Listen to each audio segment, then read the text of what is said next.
Israel dan Hamas sepakat menerapkan gencatan senjata di Gaza setelah bentrok sejak 7 Oktober lalu. Qatar sebagai mediator utama dua kubu berseteru memaparkan gencatan senjata akan berlangsung selama 4 hari. Lantas seperti apa kronologi tarik ulur negosiasi Israel dan Hamas hingga akhirnya sepakat gencatan senjata? Berikut data yang kami himpun dari CNN Indonesia. Kalau kita bicara mengenai gencatan senjata, ini merupakan salah satu hal yang dinantikan. Mengapa Qatar? Ini merupakan salah satu hal yang menarik. Kalau kita sedikit mendapatkan background terkait dengan Qatar, kalau kita melihat di tahun 2020, Qatar juga sempat menginisiasi saat Afghanistan dan Amerika Serikat terjadi konflik.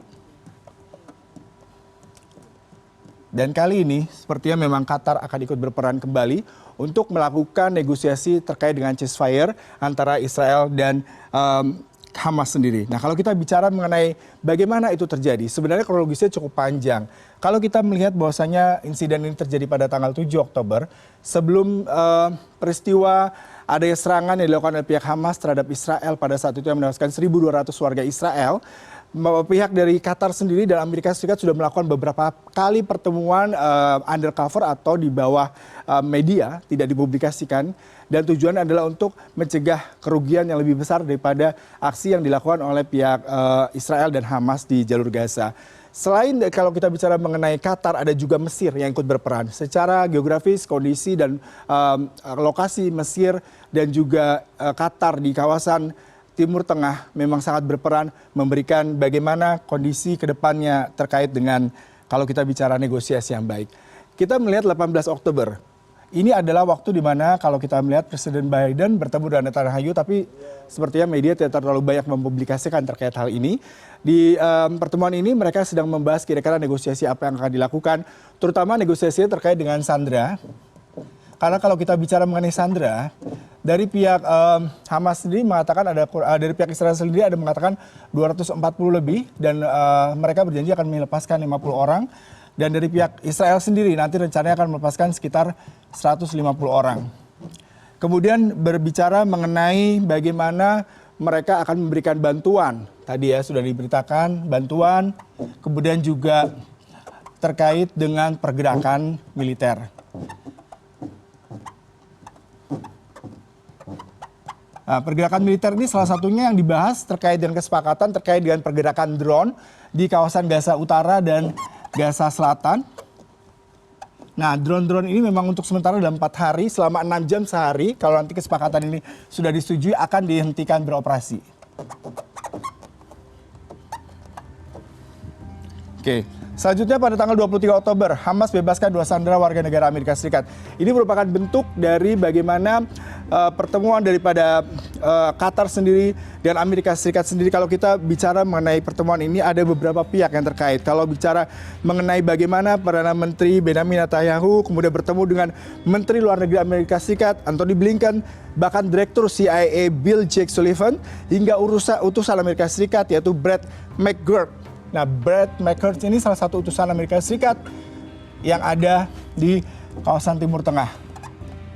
Dia bertemu dengan pihak Qatar sendiri dan bagaimana mereka menentukan apakah gencatan senjata ini bisa dilakukan sebelumnya. Meskipun sebelumnya pada tanggal 24 Oktober ini Hamas memberikan 2 orang warga negara Amerika Serikat ini sebagai bentuk bahwasanya pihak Qatar sendiri bisa meyakinkan ada kemungkinan gencatan senjata bisa dilakukan dengan bukti 2 sandera dari warga negara Amerika Serikat dibebaskan oleh Hamas. Jadi sebagai sebuah parameter, apakah ke depannya nanti pihak Hamas dan pihak Israel akan bisa melakukan penyelesaian secara damai dengan gencatan senjata atau tidak. Meskipun dari tanggal 23 hingga sekarang, itu butuh waktu yang cukup lama ya. Sekarang sudah hampir tanggal 23 ini kalau kita bicara waktunya dari tanggal 18 itu cukup lama. Karena memang ketika proses dari 18 hingga tanggal 23 itu negosiasi di bawah yang tidak dipublikasikan oleh media. Maksud saya cukup gencar dilakukan oleh kedua negara. Begitu juga dengan Mesir dan Israel serta Amerika Serikat. Lalu kita melihat tanggal 24 Oktober. Ini bicara mengenai perdebatan. Perdebatan ini kalau di Israel sendiri dari pihak pemerintah Israel sendiri mereka mempunyai komite sendiri untuk pengambilan suara terkait dengan gencatan senjata.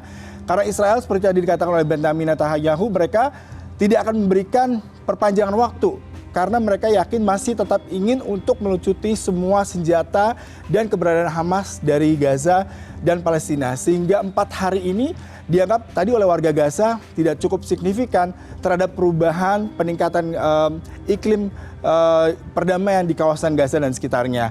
Kemudian kalau kita bicara mengenai syarat pada awal November, ini ada 50 sandera seperti saya katakan tadi. Dari pihak Hamas bisa membebaskan 50 sandera dengan tadi mereka meminta ganti rugi sebanyak kurang lebih 150 warga Palestina yang ditahan di sejumlah penjara di Israel.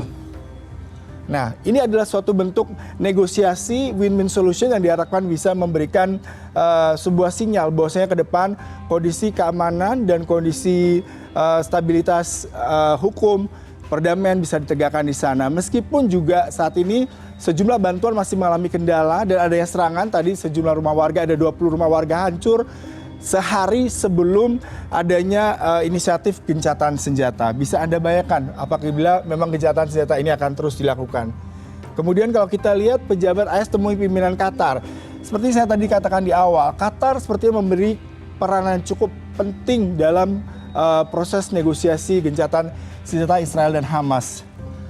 Kita tidak pernah melihat bahwasanya selama ini Qatar mungkin adalah negara di kawasan Timur Tengah yang secara teknologi, kemajuan, ekonomi merupakan salah satu negara yang bisa dipertimbangkan oleh negara-negara barat. Nah, pertemuan antara pihak Amerika Serikat dengan Qatar, salah satunya oleh Menteri Luar Negeri Qatar dan juga oleh intelijen Israel. Kalau kita bicara tadi ada Maushad, ini merupakan salah satu orang penting juga di Israel yang membahas bagaimana kesepakatan gencatan senjata antara Israel dan juga dari pihak Hamas yang dilakukan pada tanggal 14 November ini. Nah, Biden ini terdengar katanya menelpon Netanyahu untuk menerima kesepakatan tersebut meskipun tadi ya Netanyahu sepertinya masih tarik ulur karena dia juga masih mempertimbangkan seberapa besar visi mereka untuk melakukan agresi militer ke sana terkait dengan bagaimana mereka melucuti senjata, kemudian juga bagaimana mereka nanti ke depannya tetap memberikan sebuah agresi militer terhadap kontra dari keberadaan Hamas di kawasan Gaza dan sekitarnya. Ya, kalau kita bicara mengenai tekanan, Biden dengan publik di Israel juga cukup penting. Kalau kita melihat gencatan senjata ini negosiasinya tadi menunjukkan progres. Ada 2 warga negara Amerika Serikat yang sebelumnya sekitar tanggal 18 November dibebaskan, kemudian tanggal 23 November juga dibebaskan. Nah, sebelumnya kalau kita melihat Biden juga menghadiri KTT APEC, di mana juga ada Presiden Jokowi pada saat itu bertemu secara langsung dengan Biden, memberikan rekomendasi dari negara-negara OKI terkait dengan bagaimana sikap negara-negara OKI terhadap agresi militer Israel ke Gaza. Dan juga Biden menekankan bahwasanya kesempatan pertemuan ini merupakan kesempatan terakhir untuk mencapai kesepakatan. Nah, sejak saat itu pembahasan mengenai gencatan senjata berlangsung lebih mulus hingga akhirnya kedua pihak bertikai sepakat menerapkan gencatan senjata 4 hari dan membebaskan puluhan sandera.